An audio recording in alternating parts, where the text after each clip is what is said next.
E aí pessoal, tudo bom? Um videozinho extra dessa semana. E é um tópico meio atrasado, né? Não, meus amigos, meio atrasado, não, bastante atrasado, né? Porque a gente já tá em junho, não sei que dia ainda vou lançar esse vídeo, mas vai ser nessa semana do dia... Nessa semana do Dia dos Namorados, né? Que amanhã, que eu estou gravando o vídeo no domingo, segunda agora é dia 12, Dia dos Namorados, então quarta-feira tem uma leitura da semana 22. Então, até sexta-feira esse vídeo sai. E que seria esse vídeo? Seria Top 10 Leituras de 2022. Isto aí, gente. Eu já falei das melhores leituras do Pipoca Nanquim de 2022, né? Os melhores lançamentos. E agora estou vindo aqui falar para vocês, de forma geral, dos melhores leituras de 2022. Isso, em junho. É isso que eu chamo preparamento. Preparamento? Isso que eu chamo preparação? Isso que eu chamo estar pronto? Não sei. Mas antes de tudo, os recados de sempre, né? Todos os contatos para as minhas mídias sociais estarão aqui embaixo. Então, link para o Guia dos Quadrinhos, link para o Scoob, link para o Goodreads, link para o My Anime List, link para o Instagram. Quem ainda não me segue aqui no YouTube, começa a me seguir aqui no YouTube. Quem não me segue lá no Instagram, vai lá no Instagram e começa a me seguir. Além disso, a gente também tem o link de compras, o link geral de compras da Amazon aqui embaixo. Utilize o link na hora que for fazer suas compras, principalmente quando você for comprar o seu PlayStation 5, for comprar seu Switch. Use meu link, vai ajudar demais. E vou deixar link específico para cada um desses 10 leituras aqui que eu tive, se ainda tiver na Amazon. Tem uma delas que eu acho que não vai ter lá mais, por ser volume 1 de algumas séries aí. Mas então, importante falar. O vídeo do Pipoca Nanquim, de melhores leituras de 2022, foram de gibis lançados em 2022 e que foram lidos também, né? Que foram, não, são os melhores lançamentos de 2022 do Pipoca Nanquim, independente se eu li ele só no começo desse ano ou não. Esse aqui já é diferente. Não é leituras que foram feitas em 2022 de gibis lançados em 2022, tá? Gibis, livros ou mangás. São leituras que eu fiz em 2022, independente da data de lançamento desses livros, tá bom? Então aqui são somente leituras de 2022, não tem nada a ver com lançamento nem nada disso, é só leituras, tá? E vou dividir meio que em 3 partes. Primeiro eu vou falar de livros, depois eu vou falar de de mangás e depois eu vou falar de HQs. Beleza? Beleza. Então vamos começar falando de livro. E tivemos apenas um, mas eu li pouco livro ano passado. Acho que eu li isso. Eu li pouco livro ano passado. E este livro que eu li foi um de terror do grande mestre Stephen King, da coleção de capa dura que a Soma de Letras está lançando. Era um que eu queria já ler há muito tempo. Tem um dele que eu quero ler há mais tempo ainda, mas eu ainda não adquiri ele, eu acredito eu. Eu ainda não adquiri ele, eu quero adquiri-lo, ainda não tenho. Tô esperando pra ver se vai sair nessa coleção de capa dura. Tomara que saia. Mas voltando ao tópico. Então, a leitura que eu fiz foi de Cujo. Foi o melhor livro que eu li de 2022. Cujo, de Stephen King. Nessa edição especial, alguns detalhes assim da obra. Ele foi escrito lá em 1981, tá? E, se eu não me engano, Cujo é um dos livros que o Stephen King até esqueceu um pouco que ele escreveu. Se eu não me engano, tem esse detalhe especial aí. Beleza. O motivo de eu gostar tanto de Cujo, pelo fato de envolver um animal, eu ser veterinário e ter um cachorro. Tudo bem, Cujo é meio triste, é bastante triste. É uma leitura tensa, agoniante pra caralho, muito agoniante. Se você tem aqueles sentimentos de claustrofobia, se você sofre de ansiedade e, tipo, livros assim conseguem mexer muito com vocês, Cujo é uma leitura que vai ser meio tensa pra você. Eu digo isso que foi muito tenso pra mim. Primeiro, aqui a gente vê um pouco do que tá acontecendo aos olhos do Cujo, que é o São Bernardo, que acaba sendo infectado com o vírus da raiva e se destrambelha todo e começa a atacar a família do Frank Dodge, né? Não, Frank Dodge não. A família do Ted Trenton, né? Que eles ficam presos dentro do carro, o Ted Trenton e sua mãe ficam presos dentro do carro e o Cujo, que é o São Bernardo, fica lá tentando pegar eles. O que me deixa muito agoniado é o seguinte, a gente vê um pouco da narrativa passando pelos olhos do Cujo. Ele era um cachorro bonzinho, um cachorro ótimo que o vírus da raiva deixou ele do jeito que ele ficou. Então tem momentos que é ele que fica meio que em primeira pessoa, na primeira pessoa não, mas o narrador, ele meio que traduz o que tá passando ali na cabeça dele. Então, tipo, ele fala um momento assim, que ele não aguenta tanta dor que ele tá sentindo, que ele acha que a dor é causada pelas pessoas, então ele precisa machucar as pessoas. Então, tipo assim, você vê que é um animal inocente, que por conta do vírus deixou ele todo destrambelhado e ele não sabe o que tá acontecendo com ele. Ele só sabe que ele acha que ele precisa fazer aquilo que ele tá fazendo. Então, tipo assim, é meio agoniante, você fica vendo esse personagem inocente, totalmente mudado do jeito que ele tá por conta da doença e meio que sem ter controle das ações que ele tá fazendo. Então isso te dá muita agonia, principalmente eu que trabalho com cachorro, pelo fato de ser veterinário. Tipo, foi uma coisa que me apertou o coração demais. E puta que pariu, desculpa pelo palavrão. Mas o final é de te deixar frustrado pra caramba. Nossa senhora. Meu Deus do céu, que raiva que eu fiquei do final. Senhor Jesus amado. Stephen King sempre te irrita no final. É incrível, incrível, incrível. Mas, cara, é uma obra que, assim, tem que ser lida. Pra mim, Stephen King, todo mundo tem que ler tudo Stephen King. Eu tenho minha meta aí de ter tudo Stephen King também. E porque ele realmente ele é um mestre da escrita, o cara sabe fazer um suspense e um terror assim como nenhum outro. Mas prepare seu estômago. As descrições são bem gráficas e é um livro que, para quem tem ansiedade, vai dar um exacerbamento aí na ansiedade que, rapaz, às vezes é até um pouco difícil de lidar. Mas fica aí, Cujo, do Stephen King, saiu aqui pela Suma de Letras, nessa edição caprichadíssima aqui. Agora a gente vai para os mangás. Tivemos dois mangás que eu gostei bastante de ler em 2022. Um foi da editora Panini e o outro foi da editora Devir. Primeiro eu vou falar do mangá da editora Panini, que eu li. Era um que quando foi anunciado eu fiquei com bastante vontade de ter, porque eu achei a premissa bem interessante. E o autor já é um conhecido, queridíssimo aqui no Brasil. Queridíssimo aqui no Brasil. Ele também faz parte ali da Era de Ouro da Shueisha, né? Que ele fez um mangá aí que a Panini tá até republicando agora numa versão chamada Remix. Eu estou falando de Burn the Witch, de Chichi Kubo, do cara que escreveu Bleach. Começou essa série nova ali pela Shonen Jump, pela Shueisha. E esse aqui é o volume 1.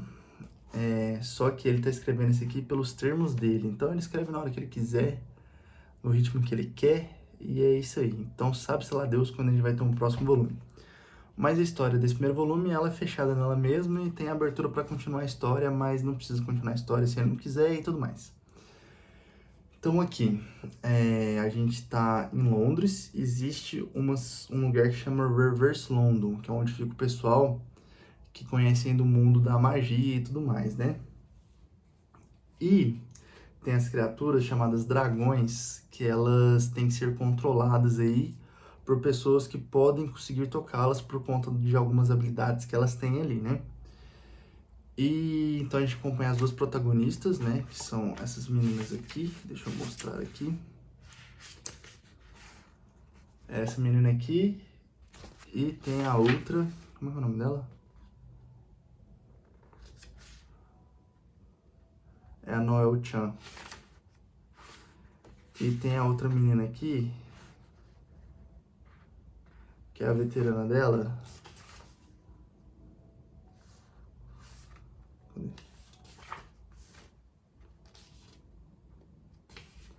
É a Noel e a Nene Spunk Cole, são essas duas aqui. Elas são caçadoras de bruxas. E assim, pra manter as aparências, ela estuda em outra escola, né? Na escola no mundo normal de Londres. E tem um menino que conhece a Noel Chan, que ele chama Balgo-san, e ele é apaixonado nela. E acaba que ele toca num dragão e ele vira uma criatura, ele fica conhecido como é que é o nome que tem?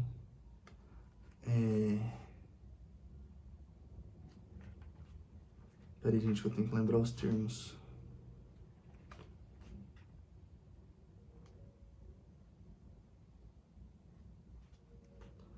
Desculpa, gente, desculpa, pera um momentinho.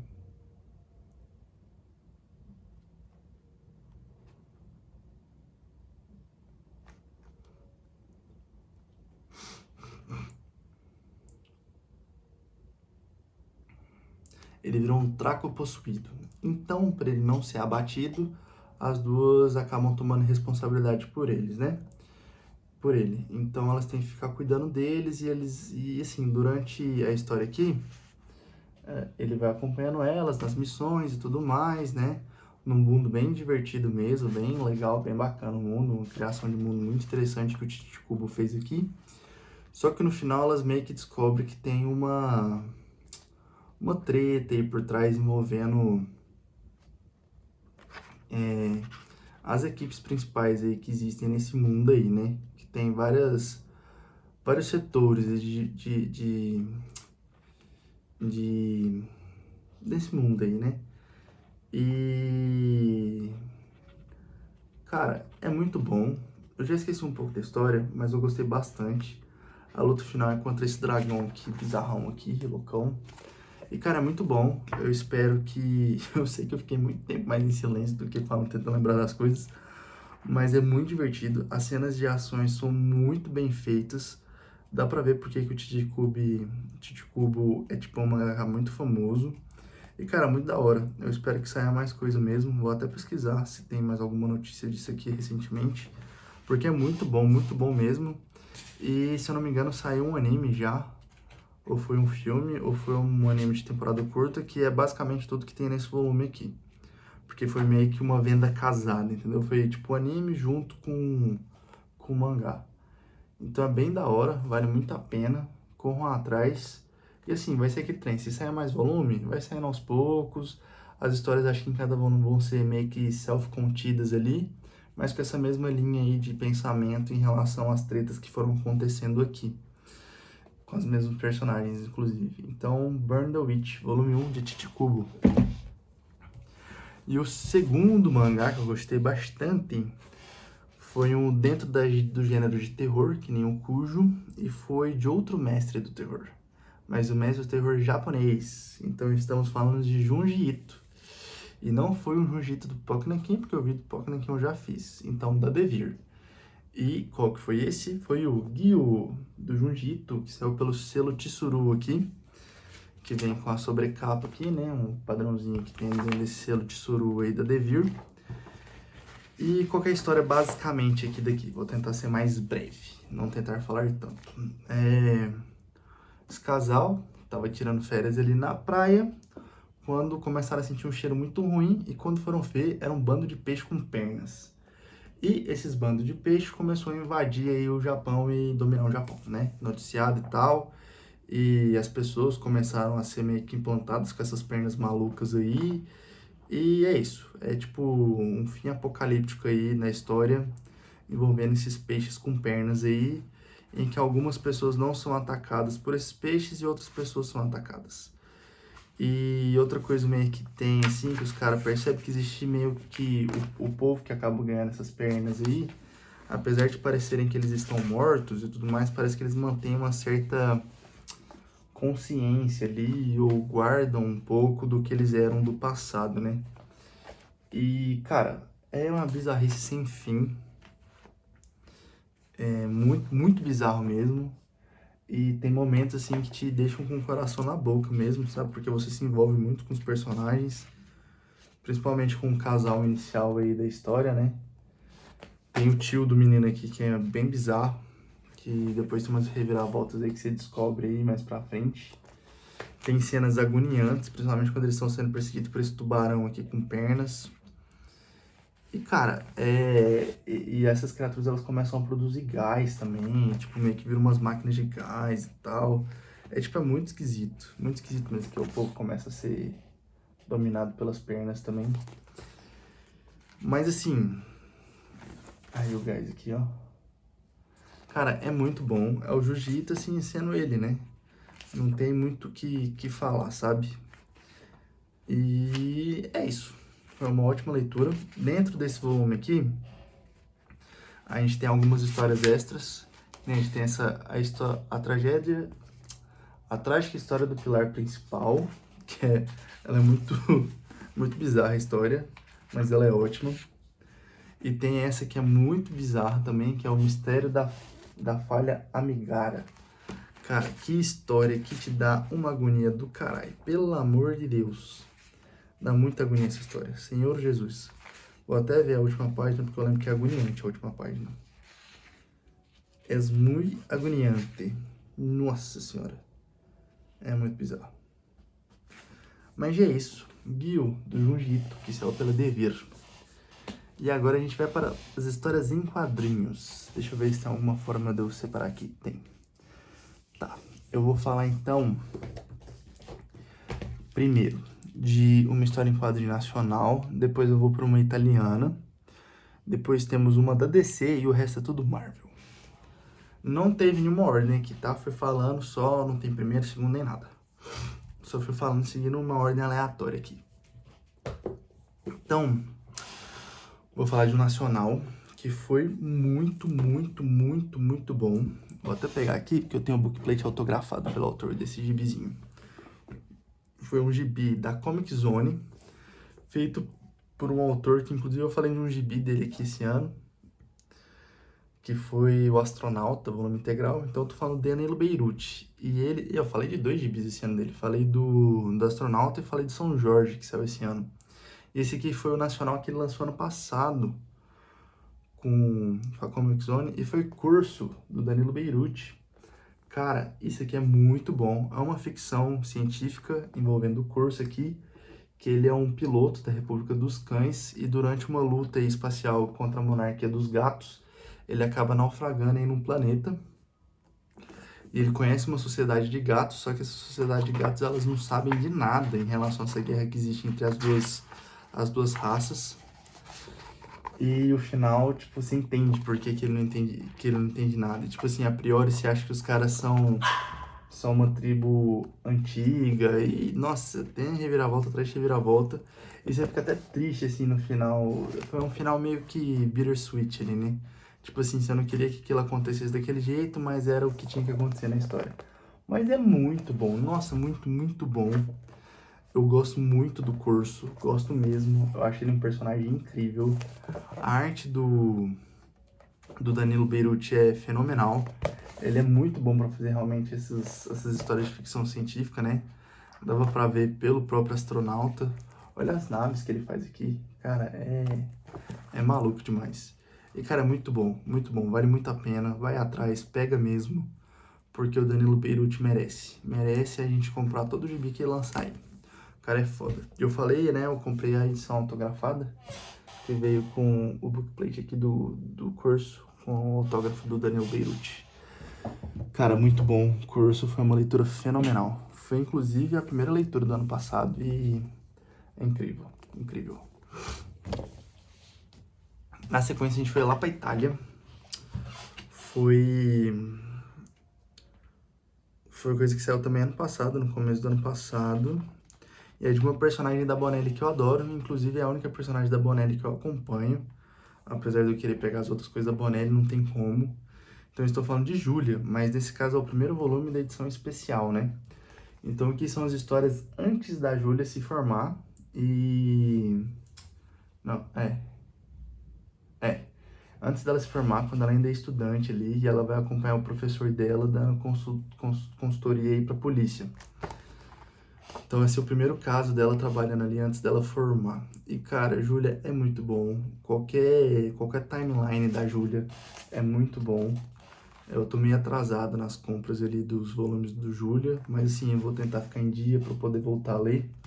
Inclusive, essa coleção especial finalizou esse ano, são 10 volumes só, nesse formato, porque depois viraram aquelas Julia's Graphic Novel, que já saiu duas aqui, então acredito que a Mitos deve agora continuar com os outros volumes das Graphic Novels.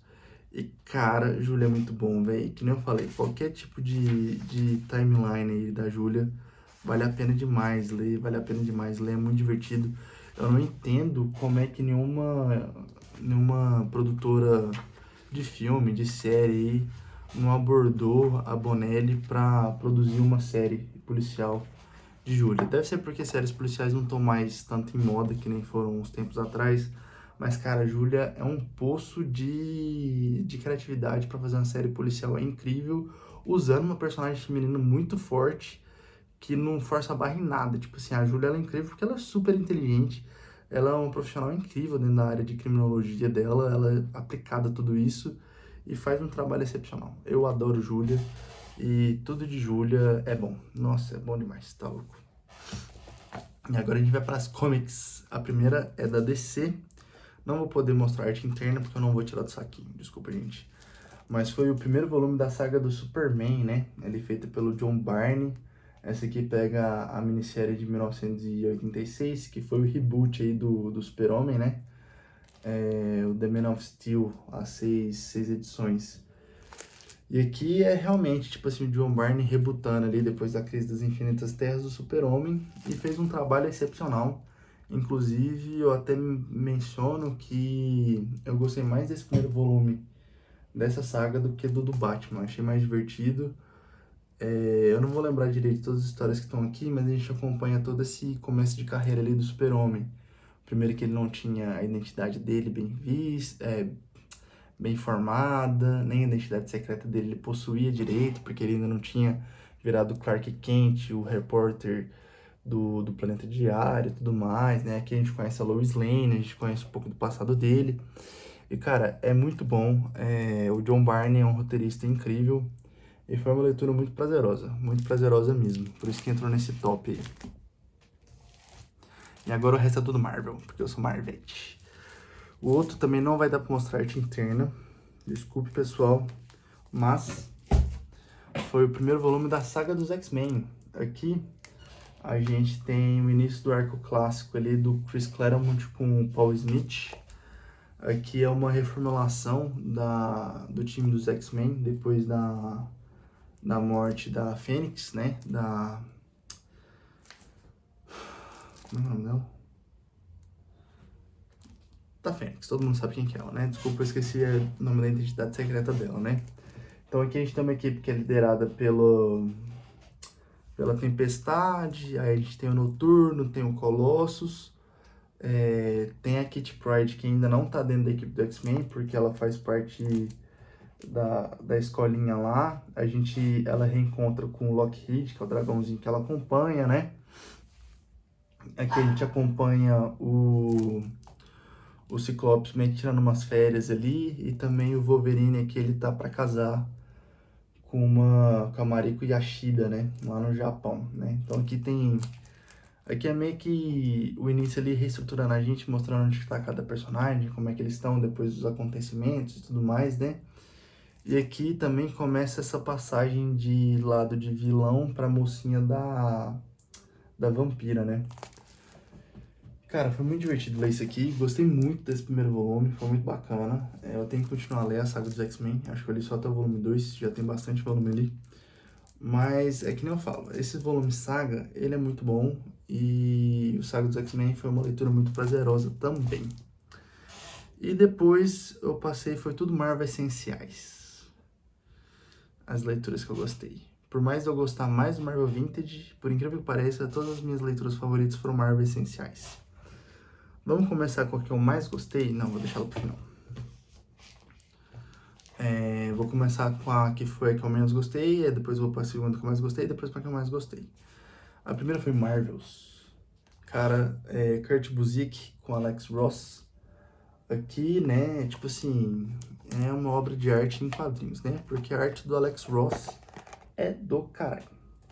A gente acompanha aqui o Phil Sheldon, que ele vai acompanhando esse surgimento da era heróica através das fotos que ele vai fazendo, né? Porque ele é um jornalista ali. Então, todos os acontecimentos principais ali, né? Como o surgimento do Namor, surgimento do Tocha Humano original e tudo mais, tipo assim, a gente vai vendo a partir do ponto de vista dele, a partir do Capitão América. Então, tipo assim, a gente vai vendo tudo isso do ponto de vista de um humano. A gente não vai acompanhando do ponto de vista dos super-heróis, né? Então, o surgimento do Quarteto Fantástico, os caras falam, entendeu? Todas essas menções, o surgimento dos mutantes e tudo mais. Então, tipo assim, é incrível, incrível mesmo. É muito bom a arte do Alex Ross, assim, dá um toque especial para a história toda. E assim, né, a história termina aqui, mas assim, eu sei que tem continuação, eu quero poder ler um dia, mas é muito da hora. É muito da hora poder acompanhar a história do surgimento da era heróica a partir do ponto de vista dos humanos que veem os seus super-heróis fazendo o que eles estão fazendo, né? É muito, muito, muito legal. Depois a gente foi para uma do Demolidor. Foi o Demolidor, A Queda de Murdoch, né? Que é ali feito pelo Frank Miller e desenhado pelo David Mazzucchelli. Aqui a gente vê alguém arquitetando para acabar de vez com o Demolidor. Não só com o Demolidor super-herói, mas também com o seu alter ego, o Matt Murdock. Então aqui a gente vê a derrocada do Demolidor, feita pelo seu grande vilão, o Rei do Crime, e o seu ressurgimento, né? Apesar de chamar de A Queda de Murdoch, aqui a gente tem ele começando a dar a volta por cima ali também, né? Tem também uma das histórias aqui que é uma porradaria bem violenta, que, como é que é o nome do cara aqui?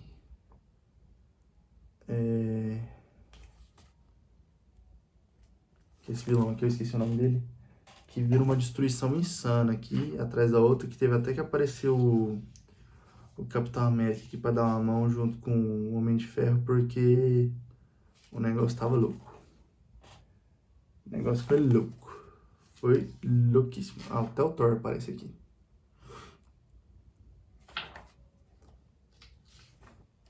E assim, é muito bueno mesmo.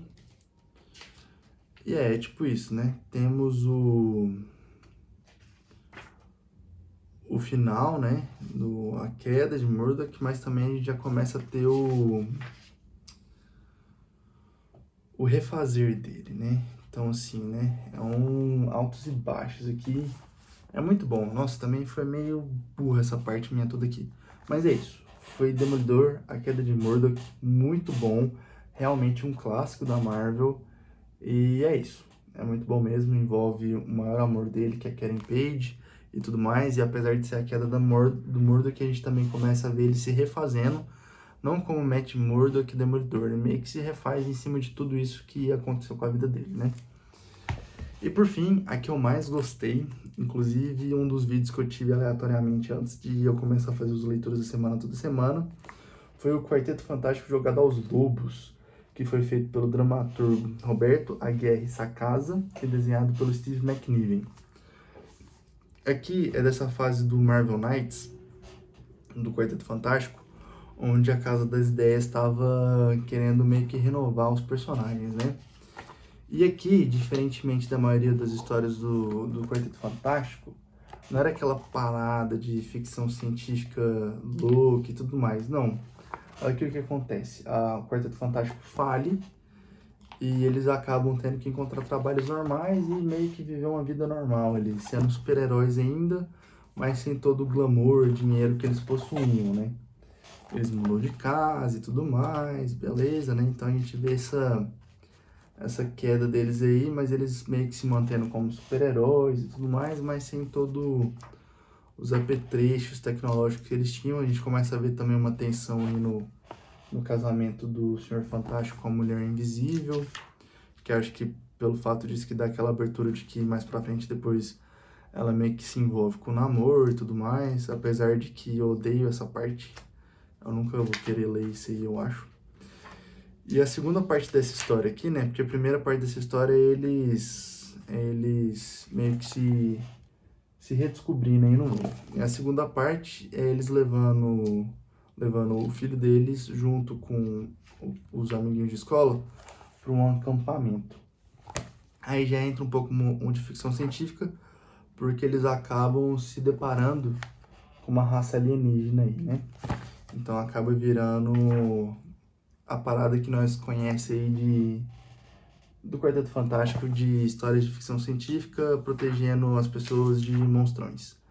E é muito bom porque a gente, além de ter toda essa parada de super-heroísmo, a gente tem o que realmente o Quarteto Fantástico é uma família, né? Então a gente vê que mesmo em maus lençóis, e apesar de toda a tensão que eles passam, eles se mantêm unidos por esse laço familiar que eles têm um com outros, né? E, cara, foi muito bom, foi uma leitura muito prazerosa e me fez voltar a ter um apelo maior pelo Quarteto Fantástico. Então, fica aí as minhas 10 leituras favoritas de 2022. Desculpa pelo atraso aí, mas é isso. Obrigado, gente. Tchau, tchau e até a próxima.